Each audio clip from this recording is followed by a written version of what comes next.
Well, are we in for a special treat today?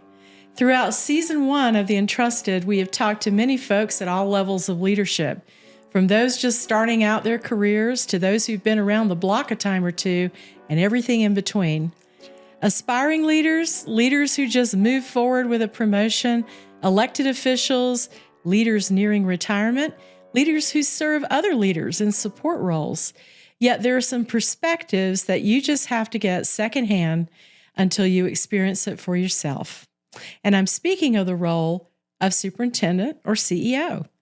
Not all leaders will rise to the tip top of their organizational chart, but we all hold within our domains the possibility that someday we will sit in a leadership chair and oversee multiple departments or schools and many employees all moving in the same direction to the same shared vision. So today's episode is going to be called Lessons from the Chair. And I really appreciate all of you who've decided to listen to us today or to watch us today. And I hope this enriches your life.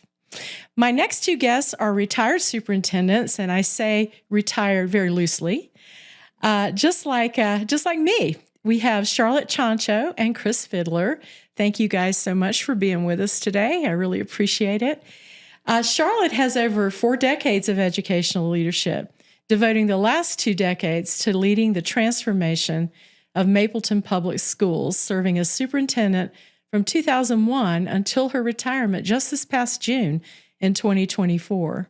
Her tenure was marked by an unwavering commitment to revitalizing the district, which she successfully guided through an impressive reinvention across Colorado's educational landscape.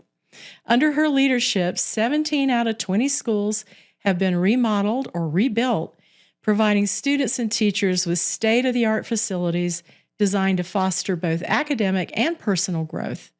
Charlotte also spearheaded the passage of several key bond and mill levy overrides, securing the necessary funding to continue Mapleton's progress and ensure every student had the opportunity to succeed in a modern learning environment. She remains a passionate advocate for all students and holds a deep belief in the power of education to transform lives.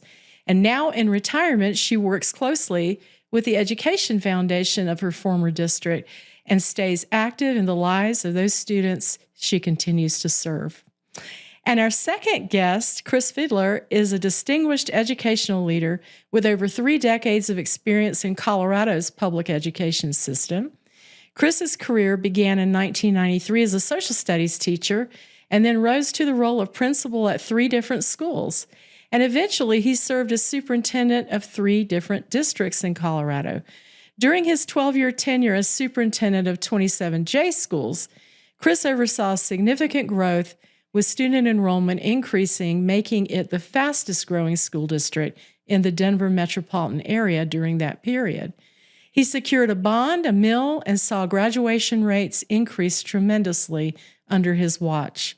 Having served on a number of foundation boards and committees, he was also elected by voters in 2023 to serve as a city council member for Ward 3 in Brighton, Colorado. He's also been a professor of educational leadership at 3 different universities.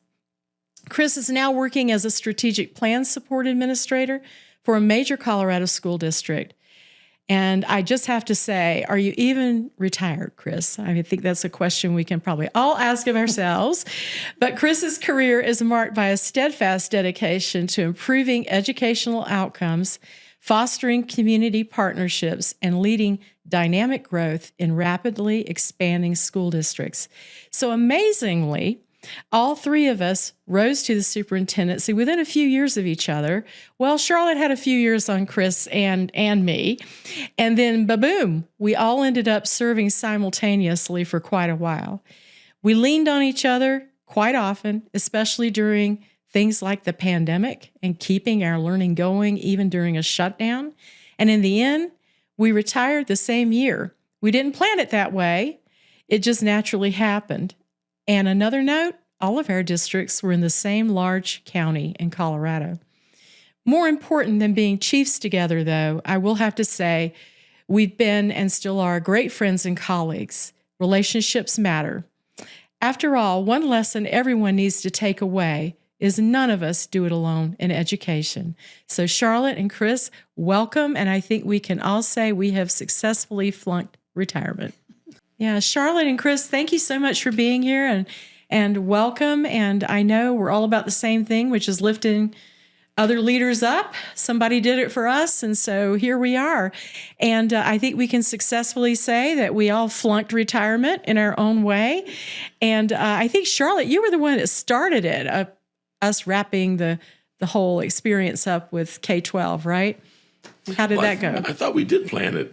It was out the door in 24. We had a mantra. We talked about that quite a little bit. And a theme, yeah. So it is crazy to me that we all went out in the same year after the long tenure that we had.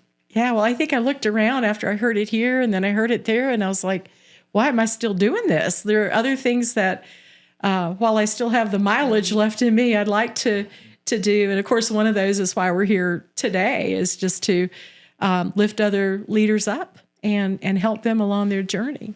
So all of us have had plenty of experience, and I know some of our folks who might be listening are thinking about either that first leadership job they might be applying for, or maybe a leadership job that they see down the road, but they're not quite sure how to get there. And I thought maybe something that would help our audience is if we could talk about some of the things we look for when we're hiring leaders, because not everyone's cut out to be a leader, or at least an effective one.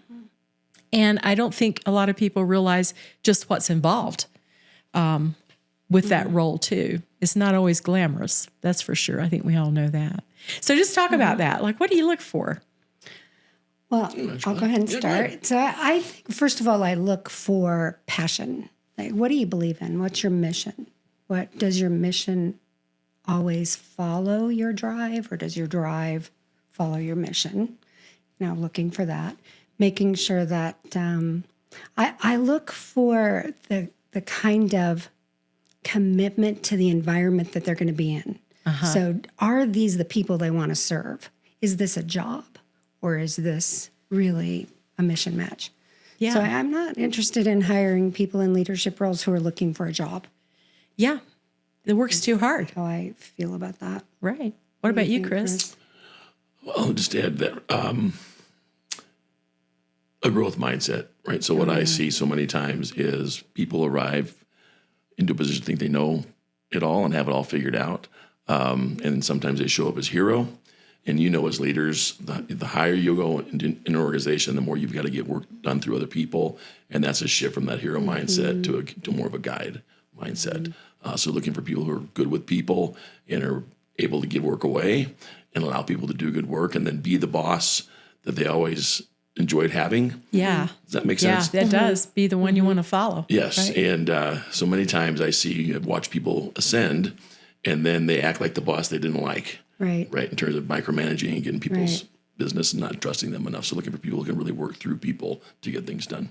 And I think as well, people who are willing to be vulnerable, people who are willing to expose who they are willing to share which things they're not so great at, but they're willing to learn, the growth mindset. People who are willing to acknowledge their skill set, not that they did it on their own, but they credit those who helped them get where they are.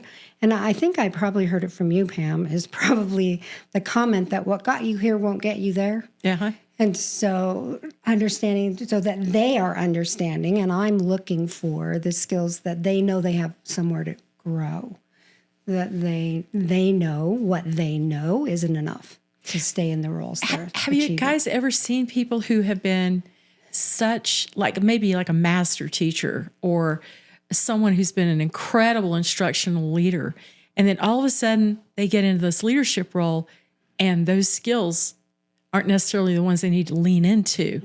Do you have any examples of that, or can you put faces on that with folks you've helped in your career? I can, but I don't want to say their names. No, I wouldn't say their names out loud. That might not be very nice. No, but maybe the stories. I think that's helpful to people. I think knowing what to do and what not to do are both equally important, right? I can think of many people who were very successful in their role And then they have the assumption that everyone is doing the job in that role as well as they are. And then when they get a broader picture, first and foremost, they're frustrated because they thought everyone was doing as well as they were. And then, as I mentioned before, they've got to now cause those people to do similar work and do that work through them. And we'll go back real quickly to around knowing your own strengths. You also should know what your shadows are in terms of hiring. I see people make hiring mistakes, the affinity hire. I'm going to hire Pam because she and I are just alike. We have the same strengths. And it makes for unsuccessful teams. You have to hire people that can be strong in your shadows to make a good team. But I can think of a lot of people that were really good in the role that they were serving in, and they move up in an organization and it's a different job, and they struggle because of the reasons I mentioned. If you are senior in your role and you take a different role, I mean, I just think there's a 6 months of idiot phase no matter what when you take a new role on anything. But it's almost like you're a freshman again. You start over again. So no matter how successful you were here, now this is a different set of shoes, right? I think it's much like the school reform that we do, right? All the school improvement work. It's that arch, right? That arc that says you're going to get worse before you get better. You can't skip the dip. You have to learn. Your learning curve definitely goes down before it goes up. So I think it's acknowledging that, I'm probably not going to look real competent here for the next little while, but know that I'm going to learn and I'm going to get better at this. Yeah. And I think acknowledging that's that vulnerable part, right? That you were talking about. I think that's super important. But I think it's equally important that those of us who are in those roles, hiring those people, allow for that kind of dip in their achievement and their performance, that we know they're going to wonder why they have the job. They're going to go through that whole experience of thinking, oh man, I'm a fake. I shouldn't. Like the imposter syndrome. The imposter syndrome is a real thing. And so when we first hire, we have to be able to give grace, right? And absolutely. You need to give grace and expect it, as you said, allow people to fail forward and get better. I love that you can't skip the dip. And so oftentimes when I think about the reform work, people are trying new things. They're struggling at doing it because it's not within their skill set. And then, if you've seen this, well, it didn't work. Well, it's because we're not doing it well yet. So you can't skip I love that. You can't skip the dip. We've got to work our way through, keep getting better. And I think about the educational setting. We ask kids to do that every day, right? Try something new, struggle through it, productive struggle. That's where some of the greatest learning comes from, though. Yes, it does. And that pit, the learning pit, I mean, that's a research-based place to be, right? When we want kids to struggle, we want staff to struggle, we want teachers to struggle. And I think those of us in these kind of roles, sometimes we don't like seeing people hurting or struggling. And so we try to smooth that work when really the most productive work is in that productive struggle, in the learning pit.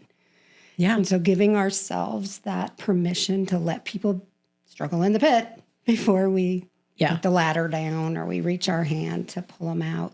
Yeah. So I think those learnings are really important. And as I'm hiring, or what I'm looking for in others, is that they understand that productive struggle is really part of the growth model. Yeah. And you know what? I don't think people necessarily know what they don't know until they're actually sitting in the chair, do you know, with anything. So first year principals, let's think about that for just a second. I have seen so many times, I'm sure you guys have too, where it seems like they're hanging on so tightly because they don't want to fail. That then some of that boss that maybe they had years ago that they didn't like so much, and that micromanagement piece starts coming out. How do you help people through that? What are things you wish you knew before you took some of your jobs? Maybe we could go there when just our own introspection of that. Well, as I sit here thinking 30 years in, and like the two of you, we all had administration early, probably too early, right? There are 1,000 things I wish I knew, but one of them was that I needed to rely on other people. The job is too big to do it on your own. Right. But to your point, if we get control minded. I'm going to make this all work out, and you can't do it that way.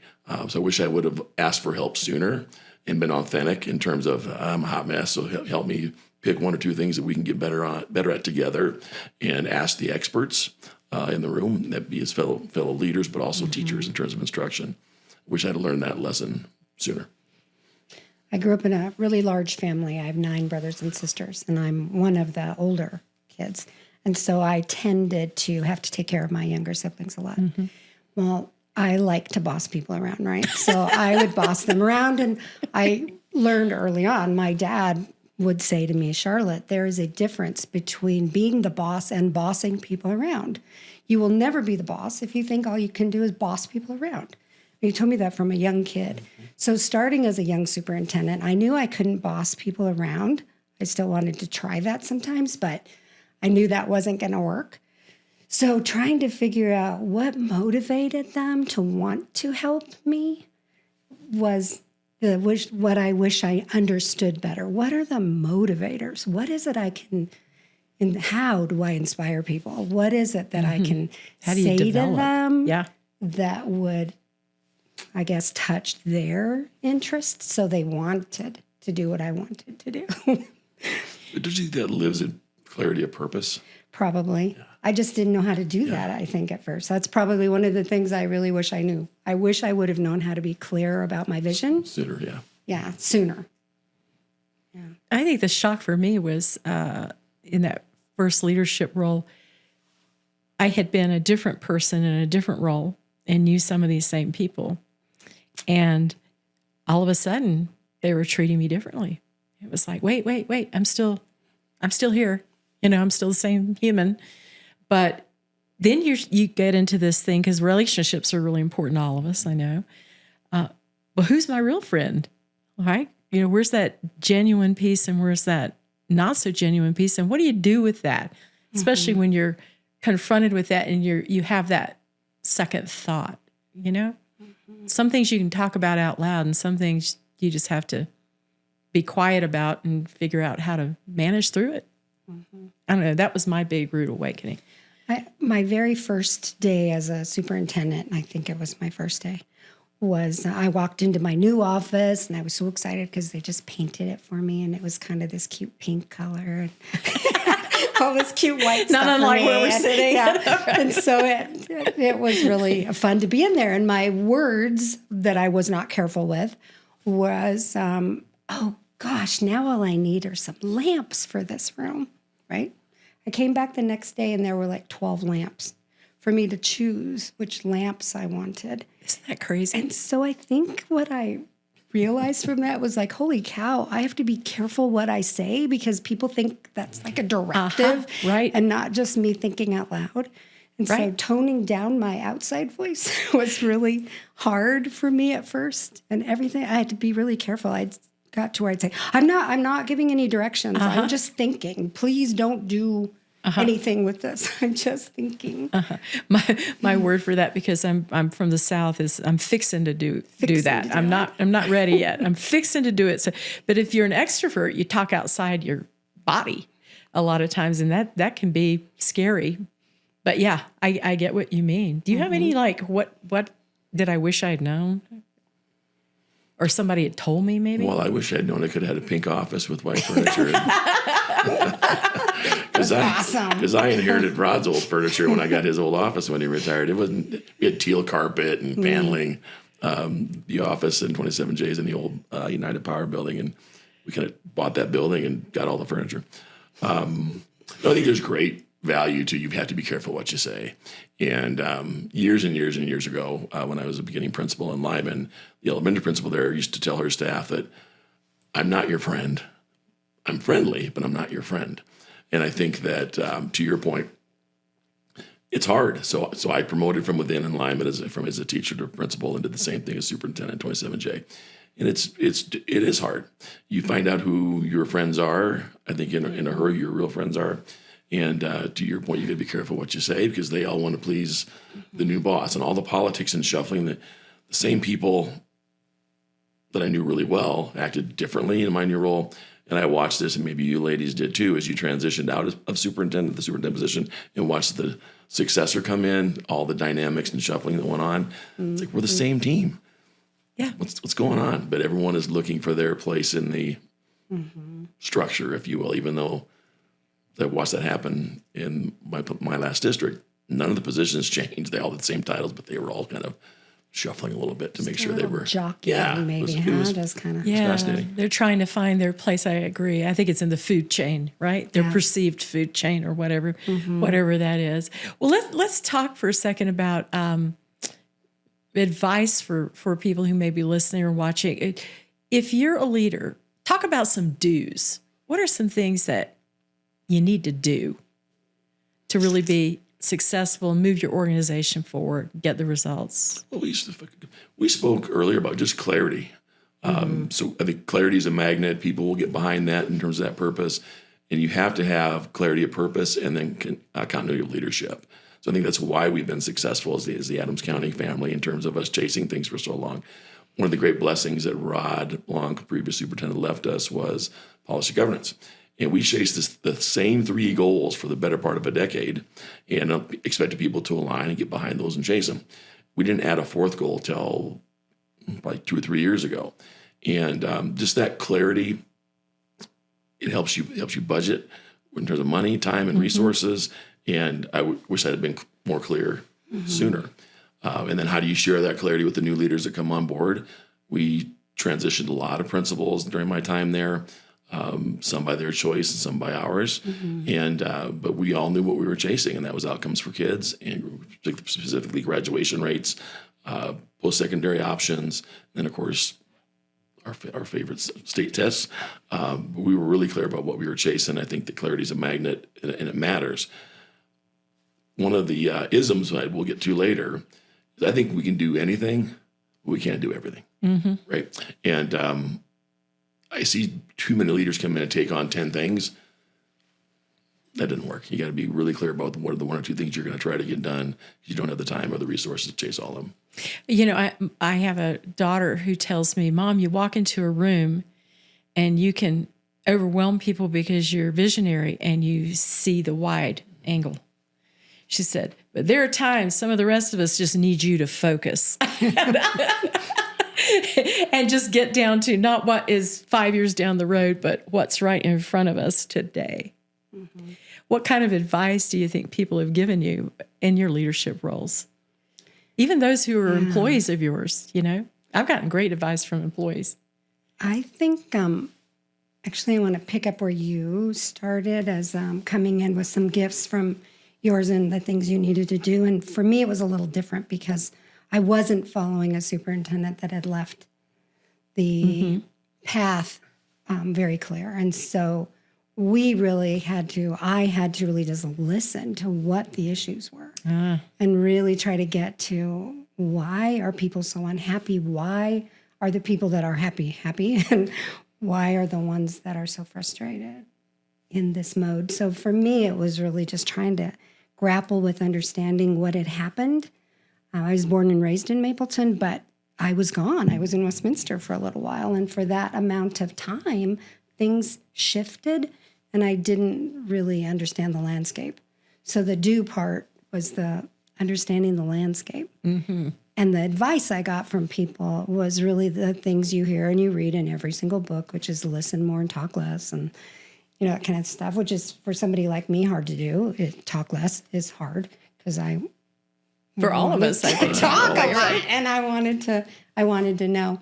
So that was important. The other part that I needed to really pay attention to from my colleagues and from my team was that I needed to actually do what it was I was asking them to do. And in that context, it was, I would say, family first, you guys.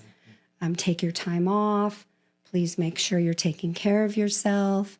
And in the meantime, we're the worst. I'm not doing that. My marriage is falling apart. My kids are, saying, Mom, where the heck are you? And so it was the clarity from all of them, which is, Charlotte, I don't trust that it's okay for me to be off for this vacation because you never take any time off. And I don't trust that I can do family first because you don't. And so those were the hard, lessons that I had to learn early on. Was What you say is important, but you can't preach family first and not act not act on it. You gotta do what you say. Yeah. Right? Isn't that the truth? So we were talking about do's, things we should do. What are some don'ts? I mean, either in our own journey or as we've seen people maybe make mistakes. And I want to be really clear. I know, and all of us would agree on this, I'm sure, there are mistakes and there are sins. They're two different animals. We just sat here and talked about we're going to back our leaders when they're making mistakes because that's how you learn. And, but mistakes and sins are two different things. And actually there are some mistakes and then there are some mistakes, right? So what are some don'ts that you would tell aspiring leaders or leaders in current roles? I mean, the newspaper's full of them every day, I feel like. I think some of the really obvious, simple ones that I still have to remind young leaders of is don't go to the bar with your friends. Don't go to the bar with your staff. Don't go to the bar with your board. And if you do, have one drink and the rest of it is sparkling water. I mean, please, people. Yeah. I used to tell young leaders, go to the parties, have a drink, go home so they can talk about you. That's right, because they need to. Because they need to talk about you, right? No, they do. They will. I think about some of the obvious ones. Don't break the law, right? All the policies, right? I would also say don't compare yourself to the circumstances others are experiencing, right? And you've heard me say this. We did this a lot during COVID. We can all only play the hand that we're dealt at the best of our ability, and we have different hands to play. And if I had listened to others in terms of their opinions about some things we chased in 27J, the 4-day week, one of my favorite stories, Charlotte said, I still don't like it, but it's I know you don't. But I'll never forget you said, we're friends. It doesn't mean we did everything the same way. I said, hey, maybe some of them will come work for us. And you said they'll never take the pay cut, which is why we were chasing it in the first place. We're trying to attract and retain staff. It's true. But no, I mean, you've got to play your hand. And I think we all know people who have an idea of how they think the way they do it is best. It's best for them in their district, but then they think it's best for everybody across districts. And it's just a different set of circumstances. And you've got to compare yourself and align yourself to your community and the things that they'll support and be willing to take on. Well, I think it also circles back to something Charlotte said earlier about when she's looking for certain things and hiring leaders, she's looking for how well they will adapt or what that match is for their current environment. No two schools are the same. No two districts are the same. That's for sure. And I would even say no two classrooms are the same, but you have to work on culture there at some point, right, to bring people together. And I think we've tiptoed around that word, culture, in a lot of ways, but talk about that for a second, about how important or how messy or gooey that can be as a leader, either stepping in as a new leader or going in knowing that there's some things you've been given your marching orders on that have to change. And that's some hard work. Yeah, it's kind of that difference between lighting the fire in people's bellies and lighting it underneath their fannies, you know, which place you're going to light that fire. And don't sacrifice the culture and the relationships that you have for speed. You know, you can't go fast if there's nobody with you, right? And I think about, I don't know who said it, but if you're think you're leading a group and you look behind you and no one's there, no one's there, taking a walk, right? So it's that kind of being careful that you're not getting so far ahead of people that you're sacrificing or risking the culture you're trying to create. Yeah. Right? You know, you can't fire your way to excellence. You can't just fire people because they're not coming along with you. You've got to groom them and support them and try to get the fire in their belly going. Yeah, it's the group you have, right? Especially now with job shortages, I would think. When you talked about if your mandate is change and improvement, I think it's always a combination, and Charlotte touched on this, of aspiration and accountable, right? So how do you get everyone on board in terms of what you're chasing? And for us, it's always around outcomes for kids. And sometimes people self-select, right? I mean, you don't have to fire them. It's like, well, if you're going to take this seriously, I guess I'm going to go find somewhere else to hide.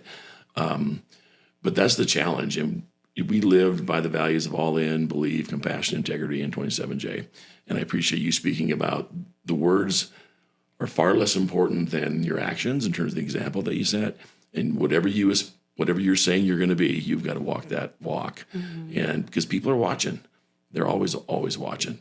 And it's hard work. It's just not for the faint of heart. And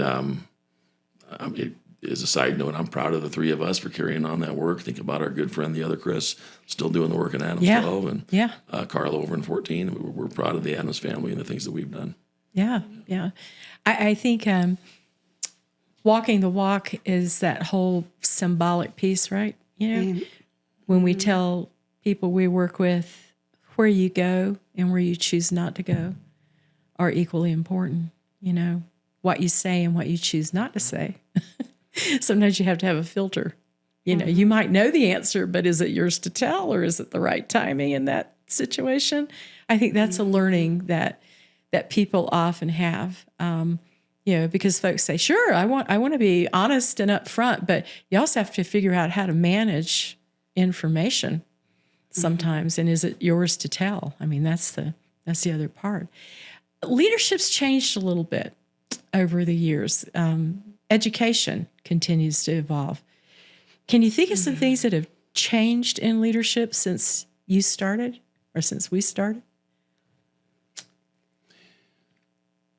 I think about young teachers coming in and the balance that they're expecting in the profession. And it's a challenge because it's a lot of work. Right. It's a journey to become truly a pro for kids and really be good at your work. And folks just really have an idea of they want more balance in their life. And I think we're being asked to do more for kids than we've ever been asked before. And that falls on teachers and support staff. And it's hard to be done at 5 and show up at 8 and be ready to be on for kids. I think that's a challenge. We talked a little bit about expectations around interviewing and all kinds of research about young people bringing their parents to interviews, which is so bizarre to me. It's so bizarre to me. But and then I think about the pandemic in terms of how that changed our work and allowed people to be home and do remote work in a way that we'd never been able to do before. And I know that some have walked back in terms of bottoms back in seats for support staff and those types of things at the central office. And we took a more liberal approach to that and allowed some remote work because we couldn't hire folks.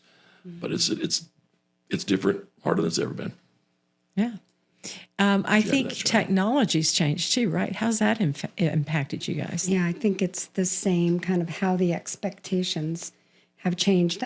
I do think when I first started this work in the early 80s, there was a different way that respect for the profession was demonstrated. And there actually seemed like people did respect our profession, where it feels really different now, the respect for what we do and how we do it and what we're expected to do feels really different. Do you think our direct clients, if you will, parents and students have the same level of respect? I do not. I do not. I think that, and honestly, I'm not sure if it's our fault. Maybe it is. I think that the young parents right now are the parents who went through our schools, too. And maybe the way we worked with them, treated them as children, are things they don't want their children to experience. And so it makes me wonder about that kind of cycle. Is what they experienced, was that a negative experience for them? And they now are demanding something different for their own children? I think that's on us to look at. And maybe we caused it. Well, and Tim Elmore does a great job of talking about the different generations and the level of diversity we have. For the first time ever, we have 6 generations on our campuses, if you could think about that. And so even though we don't want to overgeneralize, with these different generations, there are some key characteristics. And some folks, I think the pandemic, they're still not over it, right? I mean, it left lasting impressions depending on who you were. But I mean, then there's the whole, I tease our kids because they're all millennials, there's the whole everybody gets a ribbon generation, right? But I think society as a whole, we're microcosms of that in schools. And I think society as a whole has lost a lot of respect, maybe is the word, but also just not believing people are telling the truth all the time. Mm-hmm.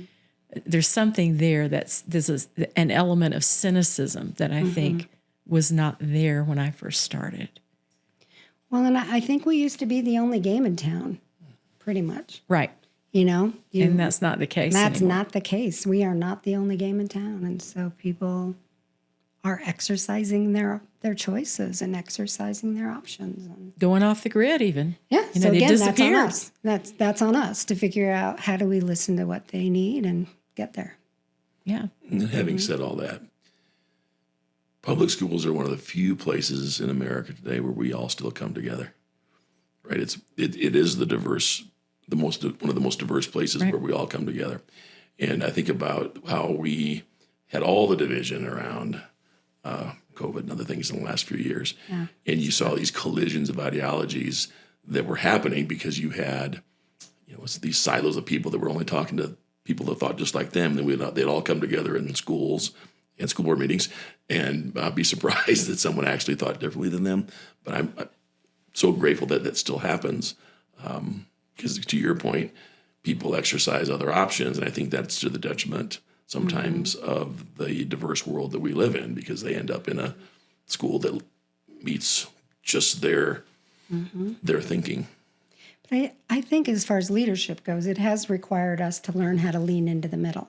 Right? Oh, absolutely. I mean, I think there was a time when I know that I didn't even think about the diverse opinions.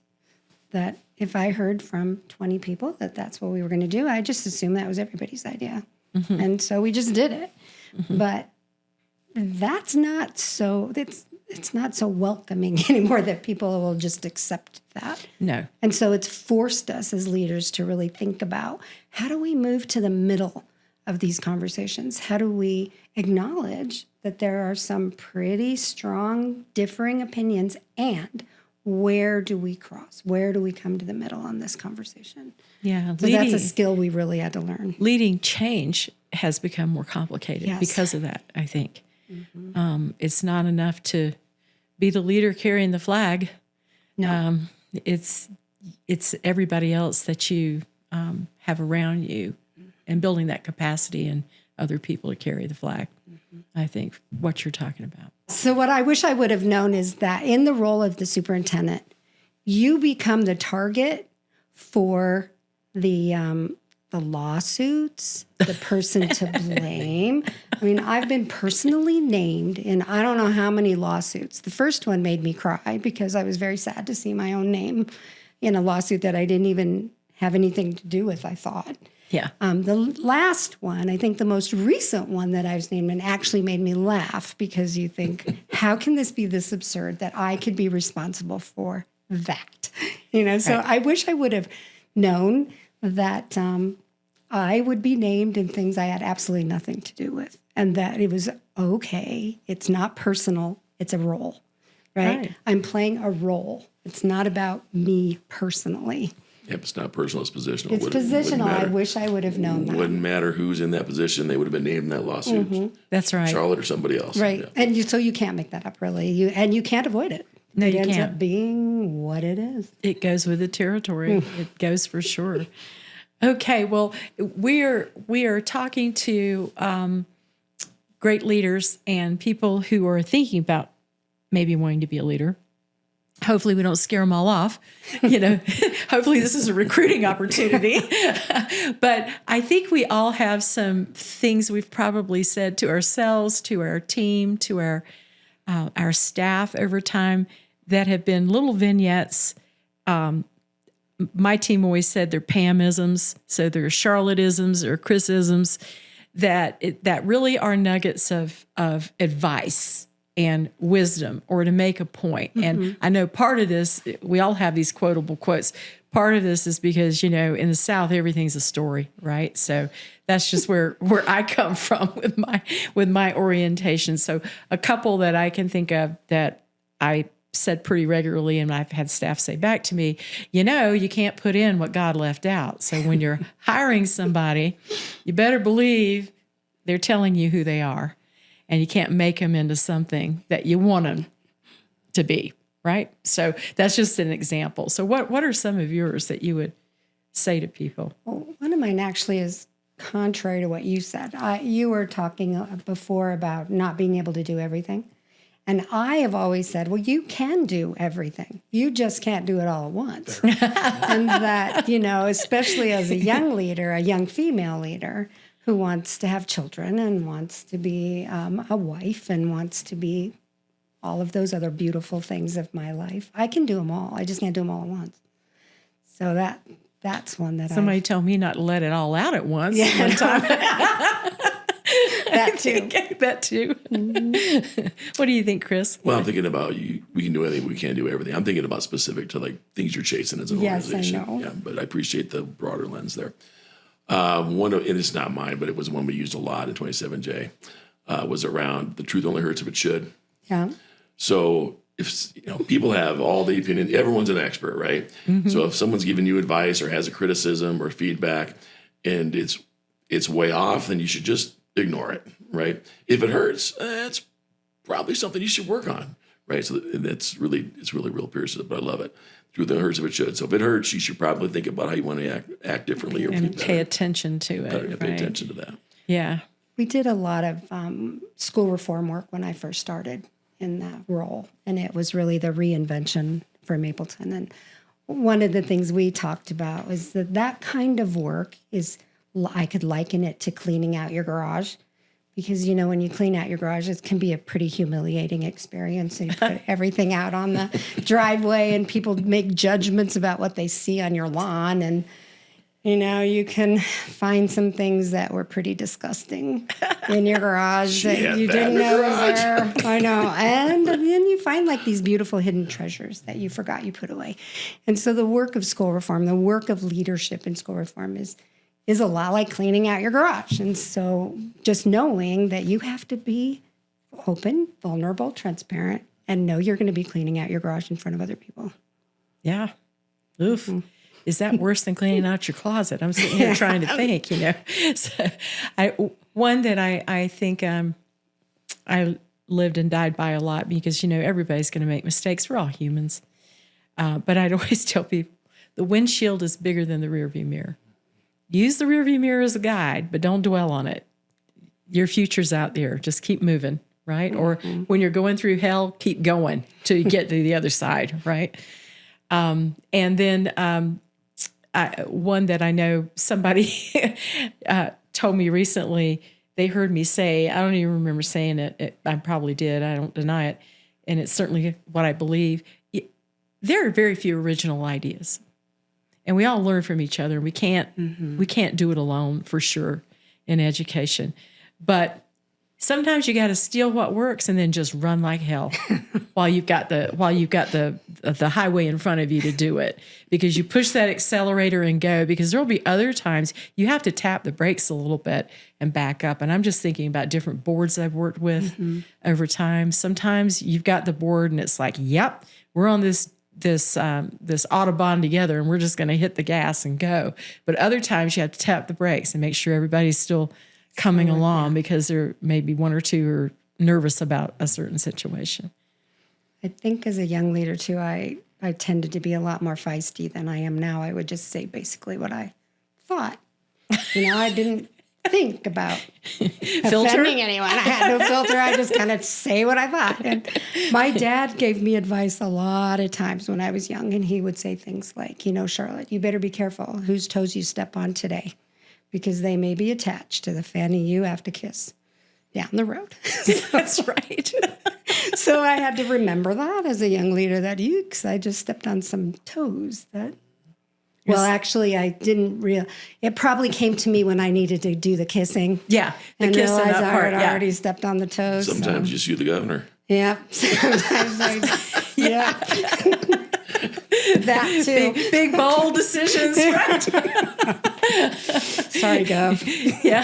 Yeah. Sometimes you have to stand up for what is right. But here's another one. But if you throw your Sunday punch every day, what in the world are you going to do on Sunday? I mean, you can't fight every battle, or you will surely lose the war. But there's a time and there's a hill that we're all willing to go on to say, nope, that crosses the line. I'm not willing to do that. And you do have to step up then.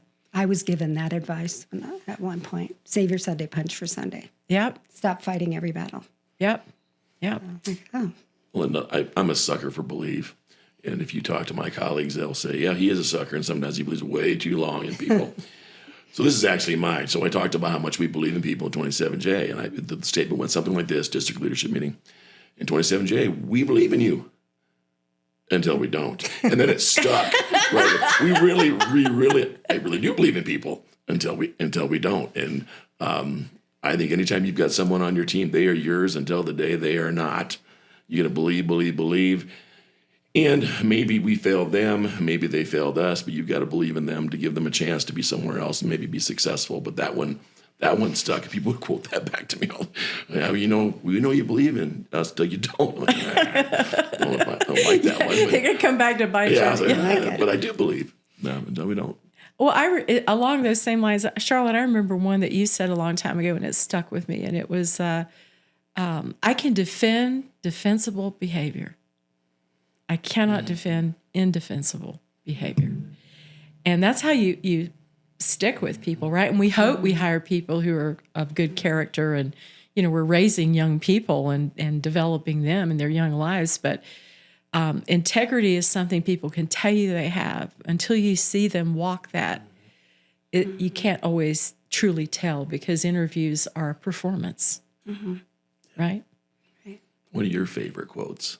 What do you say about mistakes? You can make mistakes, but they have to be what? Original mistakes only. Original, yeah. That's right. You can make as many as you want, but they all have to be original. Original mistakes only. I had a first grade teacher one time in a school where I was a principal, and she had a great poster in her room, and it said, "Interesting errors are greatly admired." That's right. And I still use that, because I teach piano to the grandchildren, and I still use that on their recital programs. Interesting errors are greatly admired, Well, and another one I tend to live by is that the biggest risk in life is not to take risks. Mm-hmm. That